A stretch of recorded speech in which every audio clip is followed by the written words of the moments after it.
Nations to us is the world's first true world-class MMO real-time strategy game.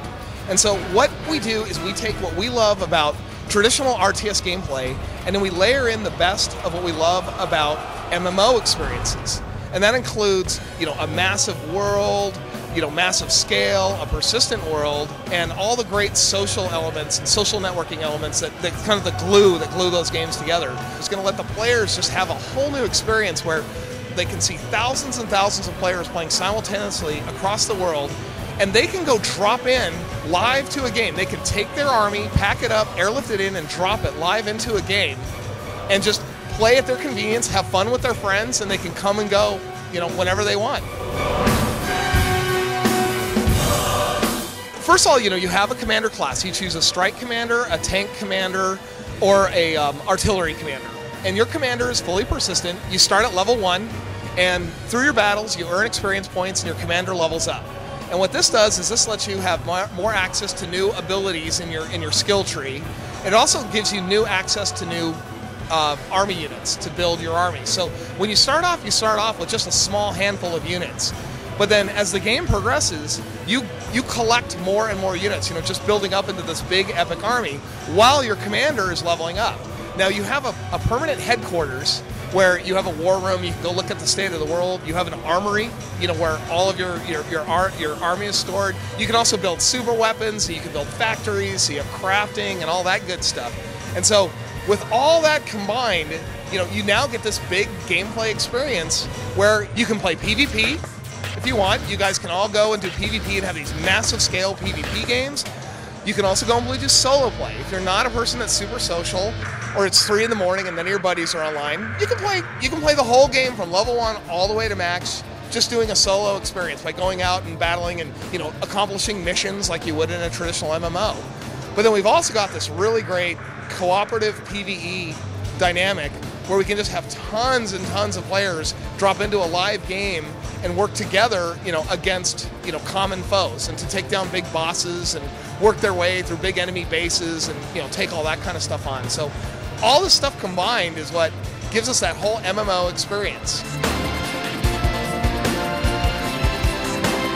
You're going to collect units through you're going to get them through mission rewards, you're going to get them as epic drops, you're going to be able to get blueprints and be able to craft units, so you can trade them with your friends, you can go in the broker house and buy them. So you're going to be able to build this big army. So yeah, you take the selection of units, you have kind of a point loadout scheme for the location that you're going to. And so each unit has a point value. And so you can take a whole bunch of small point value units, or you can take less and of bigger, more powerful units. And that's kind of cool because it lets you play. If you're high level and your buddy's low level, you can still play together. So you take these units, you take them out in the battle, and you engage in the battle. And obviously they're going to take damage and they're going to get hit and things are going to blow up. And so if you bring the right units with you or you have the right skills, you can actually repair the units on the battlefield. If you don't have those skills, hopefully one of your friends does. And even if your friend doesn't, that's okay, because at the very end of the battle, you pack all your stuff up, including your smoldering, destroyed units, take them back to the base, and then they all get fully repaired. So there's never, ever any permanent loss of units.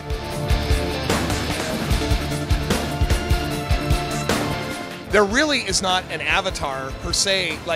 You have your commander, and that's you.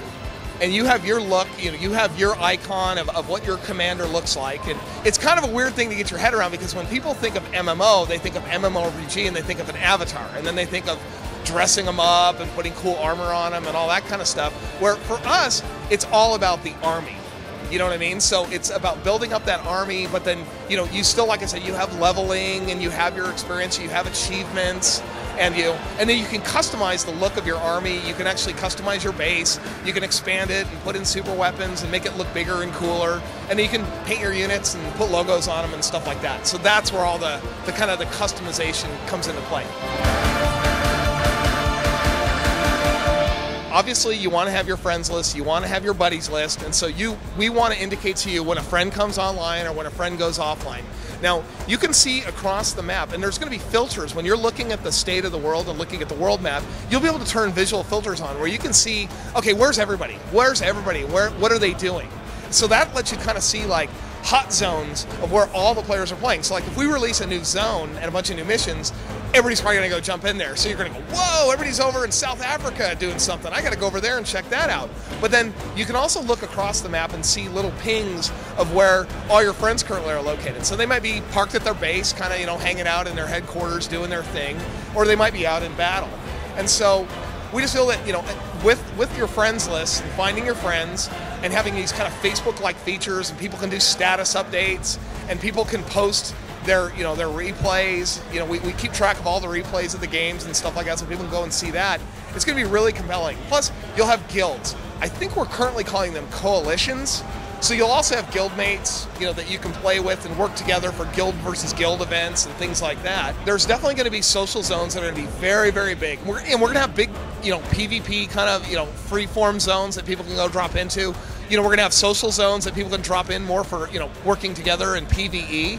And then people are also going to be able to run, you know, private instances with their friends. So, you know, if you know, if we want to get like 10 of us together and all go like do some big, cool instance objective, kind of like a, you know, doing like a WoW run, you know, if we want to run an instance and go kill some big boss, well, we're going to be able to do that too. So we could privately start our own instance where we're all working together, playing different roles, and kind of play through that whole thing and try and get up to the big boss and, you know, take everything out. So we've kind of got an array of everything on demand, you know, for players and, you know, what they want to do. End of Nations is going to be available sometime in 2011, and it's going to be available for PC.